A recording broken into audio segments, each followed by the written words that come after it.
Hello everyone. कैसे हैं आप लोग?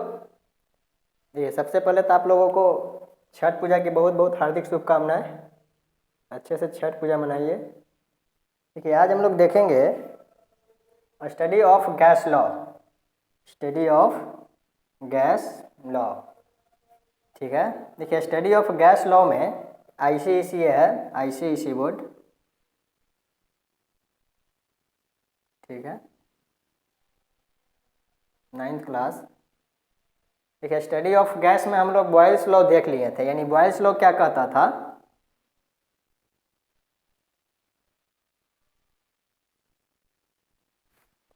अभी आप लोगों का चल रहा होगा छुट्टी है स्कूल में, इसलिए काफ़ी मौज मस्ती चल रहा होगा।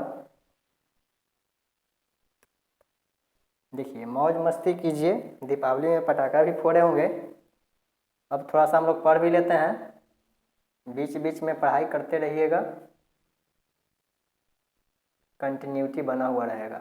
देखिए, उसके बाद हम लोग देखे थे चार्ल्स लॉ, ठीक है। हम इन दोनों को कंबाइन कर देंगे, इन दोनों को कंबाइन कर देंगे तो हम लोग का आ जाएगा गैस इक्वेशन। क्या आ जाएगा? गैस लॉ का इक्वेशन आ जाएगा। गैस लॉ का इक्वेशन आ जाएगा। देखिए, तो चार्ल्स लॉ क्या कहा था कि किसी भी गैस का जो वॉल्यूम होता है वो इन्वर्सली प्रोपोर्शनल था प्रेशर का। यानी सिंपल सी बात है कि कंटेनर में अगर गैस रखा हुआ है, प्रेशर बढ़ा देंगे तो वॉल्यूम घट जाएगा और प्रेशर घटा देंगे तो वॉल्यूम बढ़ जाएगा। यानी वॉल्यूम क्या था? इन्वर्सली प्रोपोर्शनल था। किसका? प्रेशर का। और चार्ल्स लॉ में क्या कह रहा था कि जो भी वॉल्यूम है गैस का वो डायरेक्टली प्रोपोर्शनल है। किसका?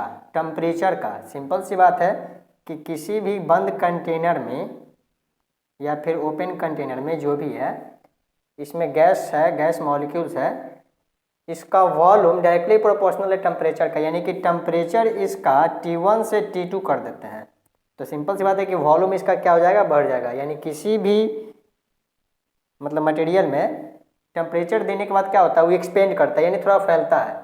तो इसमें टेम्परेचर देंगे, खास करके जो गैस मॉलिक्यूल्स है, इसमें टेम्परेचर देने पर क्या होता है? ऐसे बहुत सारा सब्सटेंस है या फिर मटेरियल है जो कि कंप्रेस्ड भी होता है। मैक्सिमम क्या होता है? एक्सपेंड होता है। तो गैस मॉलिक्यूल्स में क्या होता है कि जैसे ही इसमें आप टेम्परेचर दीजिएगा, एक दूसरे से दूर जाएगा, क्योंकि इसके पास थर्मल एनर्जी गेन कर रहा है।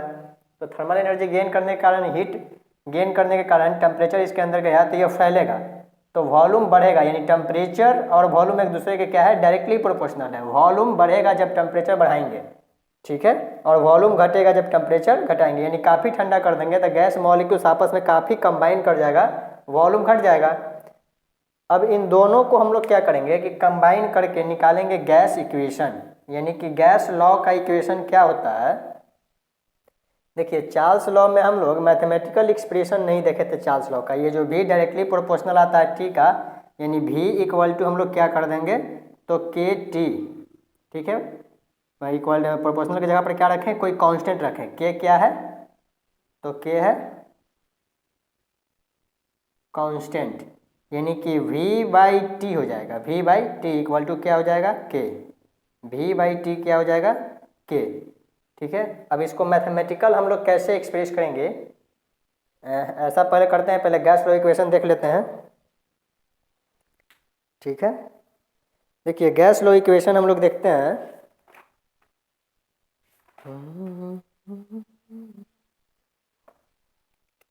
देखिए, कुछ करना नहीं है इसमें।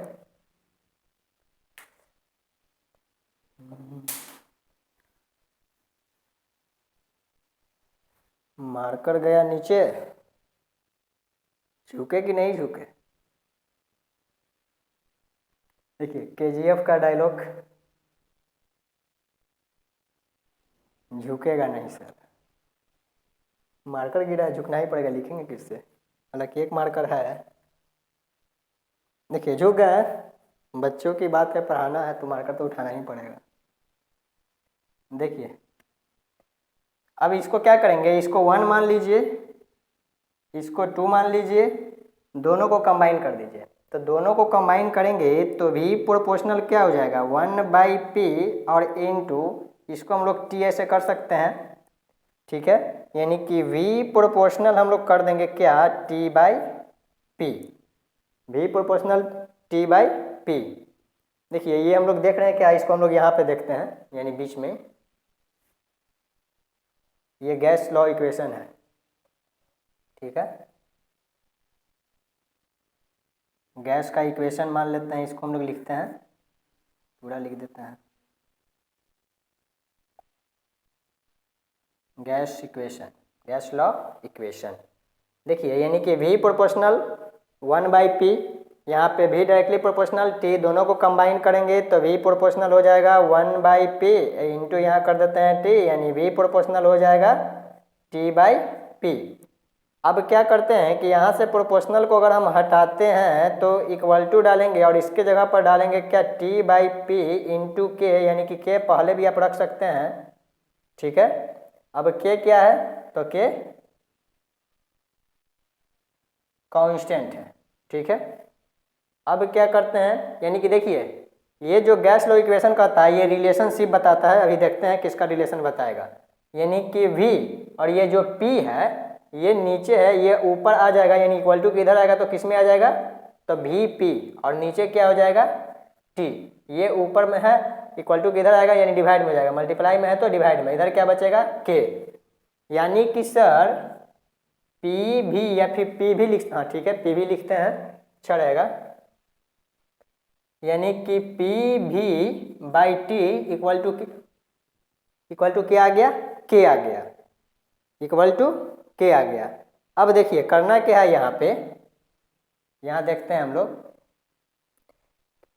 कि अगर वॉल्यूम को, ठीक है, वॉल्यूम को V1 से V2 कर दिया जाए, टेम्परेचर को T1 से T2 कर दिया जाए और प्रेशर को P1 से P2 कर दिया जाए तो इस पर क्या इफेक्ट पड़ेगा, तो सर यहाँ पे क्या हो जाएगा, P1 by V1, sorry P1 into V1 by T1, ठीक है, इक्वल टू क्या हो जाएगा, अब सबकी जगह यानी कि P1 से क्या हो गया, वॉल्यूम भी बदल गया, V1 से V2, टेम्परेचर भी चेंज कर गया T1 से T2, प्रेशर भी चेंज कर गया P1 से P2, तो क्या हो जाएगा, P2V2 by T2 equal to K, equal to K, ठीक है। बोर्ड और ऊपर करना पड़ेगा, नीचे वाला नहीं दिखता, ऊपर गैप रह जाता है। देखिए अब ये जो हम लोग का इक्वेशन बना, यानी कि V डायरेक्टली प्रोपोर्शनल है सर यहाँ 1/P, यहाँ पे चार्ल्स लॉ कहता है कि V डायरेक्टली प्रोपोर्शनल है T, दोनों को कंबाइन कर दिए तो V प्रोपोर्शनल क्या हो गया, T/P, यानी प्रोपोर्शनल को हटा के K रखे, K कांस्टेंट है तो यानी VP, यानी P भी कर सकते, मल्टीप्लाई में लिख सकते हैं, PV/T equal to K, PV/T equal to K, यहाँ P इधर आके मल्टीप्लाई में, इधर मल्टीप्लाई में था डिवाइड में, इक्वल टू K। अब अगर वॉल्यूम को V1 से V2 करते हैं, टेम्परेचर को T1 से T2 करते हैं, प्रेशर को P1 से P2 करते हैं तो क्या होगा, तो sir P1 into V1 by T1 जो है वो क्या हो जाएगा, P2 इंटू, ठीक है, P2 into V2 by T2 equal to क्या होगा, तो कांस्टेंट होगा, इक्वल टू कांस्टेंट होगा। अब ये जो इक्वेशन हम लोग का आया, इसी इक्वेशन को तो हम लोग कहते हैं गैस लॉ इक्वेशन, क्या कहते हैं, गैस इक्वेशन, गैस इक्वेशन, तो ये क्या आ गया, तो ये आ गया गैस इक्वेशन, ठीक है। देखिए फिर से एक बार देखते हैं, चार्ल्स लॉ ये कहता है, सॉरी चार्ल्स लॉ ये कहता है, बॉयल्स लॉ ये कहता है, ठीक है। अगर इसको हम लोग हालांकि हम लोग डिराइव कर चुके हैं, इसको डिराइव करते हैं तो क्या होगा, अच्छा यहीं पे देख लेते हैं, यानी कि P equal to K by P, अब यहाँ से P इधर आएगा तो क्या हो जाएगा, P भी इक्वल टू K। अब मान लेते हैं प्रेशर P1 से P2 हो गया, वॉल्यूम V1 से V2 हो गया तो क्या हो जाएगा, P1 V1 equal to K, और सेकेंड इक्वेशन क्या हो जाएगा, तब P2 V2 equal to K। अब सर इसका इक्वेशन हम लोग देखते हैं, दोनों को कंबाइन करेंगे तो P1 V1 इक्वल टू क्या हो जाएगा, P2 V2, P1 V1 equal to P2 V2, ठीक है। ये आ जाएगा किस में, बॉयल्स लॉ में।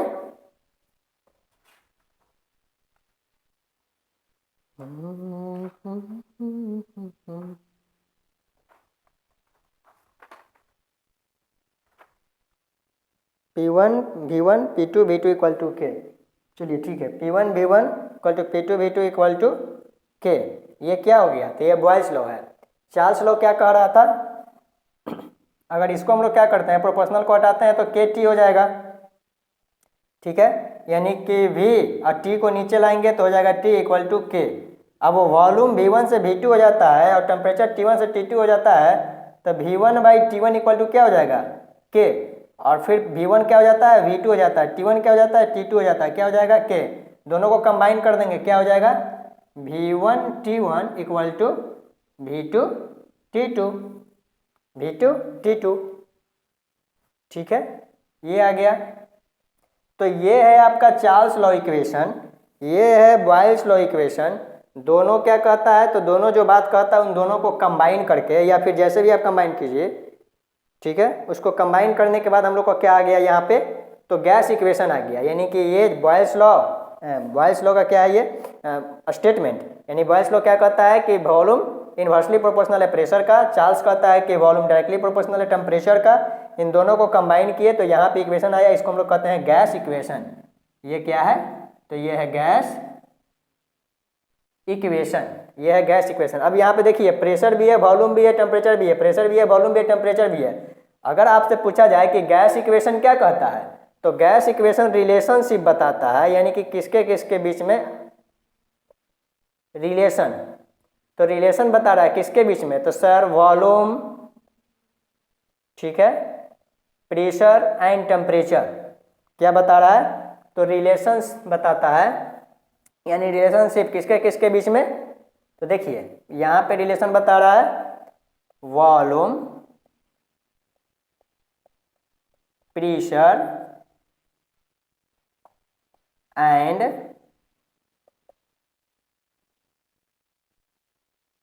टेम्परेचर। आपसे अगर पूछा जाए कि बताइए गैस इक्वेशन क्या कहता है, तो आप कहिएगा कि gas equation volume, pressure and temperature का रिलेशन बताता है, यानी वॉल्यूम, टेम्परेचर एंड प्रेशर के बीच में क्या रिलेशन है वो कौन दिखाता है, तो वो दिखाता है गैस इक्वेशन। गैस इक्वेशन क्या होता है, बोलिएगा P1 V1 by T1 equal to P2 V2 by T2 equal to constant. यानी कि फर्स्ट जो यहाँ पे P1 V1 बाई T1 है, अगर सब में इक्वली हम लोग इंक्रीज करते हैं, यानी वॉल्यूम भी बढ़ाते हैं, प्रेशर भी बढ़ाते हैं, टेम्परेचर भी बढ़ाते हैं कॉन्स्टेंटली, यानी कि सब में इक्वल, ठीक है, तो जो आएगा P2 V2 बाई T2 वो क्या होगा, वो भी कांस्टेंट होगा, यानी कि P1 V1 by T1 equal to P2 V2 by T2 equal to constant. ये है gas equation, relationship between volume, pressure and temperature, ठीक है। चार्ल्स लॉ का अच्छा देख लेते हैं, mathematical expression for Charles law, यानी कि जो हम लोग अभी देखे थे V1 बाई T1, इसको दिखाना है, यानी कि V by T equal to K. Charles law को इसको क्या करना है, मैथमेटिकली दिखाना है। अच्छा ऐसा करते हैं, इसको नेक्स्ट वीडियो में हम लोग देखते हैं, आज ही शाम तक बना देंगे, ठीक है। तो छठ पूजा सेलिब्रेट कीजिए, मिलते हैं नेक्स्ट क्लास में, नोट हो गया होगा, ठीक है। जय हिंद।